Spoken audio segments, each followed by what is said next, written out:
psychologists have discovered a natural law which is the very foundation of all personal successes. And I can describe it to you in one short sentence so you can understand it.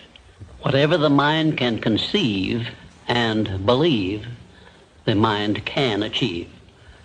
Isn't that a profound statement?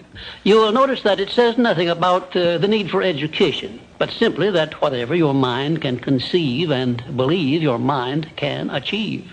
Now, if you want evidence that the mind can achieve whatever the mind can conceive without the benefit of formal education, you only have to remember that Thomas A. Edison conceived the idea of becoming an inventor and lived to become the world's greatest scientist in the field of invention, with only 3 months of common school education. A group of psychiatrists asked me to come and lecture for them in Los Angeles one time. I had the audacity to say, "Ladies and gentlemen, let me tell you what I think most messes with the mind." They said, "What do you think most messes with the mind?" I said, "I think what most messes with the mind is simply doing less than you can.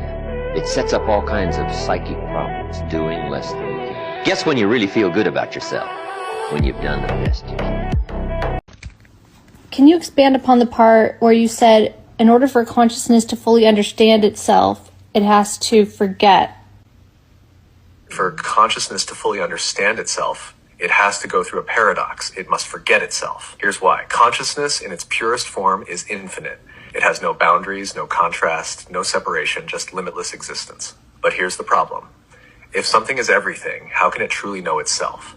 If there's nothing outside of it, no contrast, no differentiation, then there's nothing to compare itself to, nothing to experience itself against. It's like trying to see your own face without a mirror. So what does infinite consciousness do? It creates experiences, constructs, and illusions of separation so that it can interact with itself. It fragments into different perspectives, different beings, different realities, all so that it can experience itself in ways it never could as a singular, all-knowing entity. But in order for those experiences to feel real, it has to forget that it created them. Think about playing a game or watching a movie. If you knew exactly how everything would unfold, every twist, every ending, you wouldn't be fully immersed. The joy of the experience comes from believing in the moment that it's real, even if on some level you know it's just a game or a story. In the same way, consciousness has to create a deep, convincing illusion, a reality so immersive that it can actually forget it's the creator. That's what this reality is. You, me, everyone. We are consciousness experiencing itself through these limited perspectives.